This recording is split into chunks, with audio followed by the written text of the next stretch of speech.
If somebody doesn't have a realtor and they're doing a do-it-yourself sell, like for sale by owner, how would they get in touch with you? And what is the process if they don't have a realtor to recommend them to you?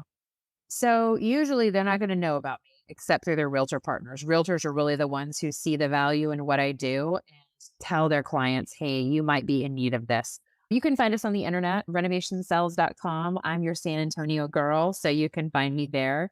There's actually somebody in Charlotte, my buddy Will Brook, that you need to reach out to. He's phenomenal and he's in your backyard. But yeah, definitely go through the website and then we can discuss. First, I like to have an initial call just to kind of understand what your house has going on, what the values are in the area, maybe chat with the realtor and then schedule an appointment to come out and take a look at it. And when you do a walkthrough with a customer, I know as house cleaners, we have our own little walkthrough system where we have a standard operating procedure and we follow and we come with a little checklist and all this stuff. What does Yeah. yours look like when you do a walkthrough? Well, mine is not a checklist because there's 18,000 different ways that we could do it. So I just have the homeowner take me on a tour and the realtor and I will kind of discuss like, hey, I see these are some things I'm seeing. What were you seeing?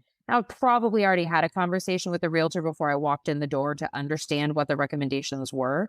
But Okay. still, we have that conversation, up front with the client. If I see cracking in the living room, for instance, obviously we're going to tackle those types of things first. But it's really just a conversation, and every property has different issues going on. But if I'm understanding correctly, instead of the homeowner doing all of the repairs, like the nail pops and the cracks in the walls and fixing the little door stops behind the doors, and maybe there's a small piece of like baseboard trim or something that has been warped by a door that had rain leaking in or something. Instead of them trying to do all those do it yourself home repairs, is this the kind of stuff that they could call you and you would be able to take care of those things for them? Or do they need to do that stuff first in order for you to come in and just add the last minute flair? Well, it depends on the client. So I am not a handyman service. So if they're looking for like handyman repairs, there's probably somebody else who can get it done for them more affordably. I am good at making old look new or making builder's grade look fancy. So I am really somebody who's going to turn it around with beautiful design and make it market ready.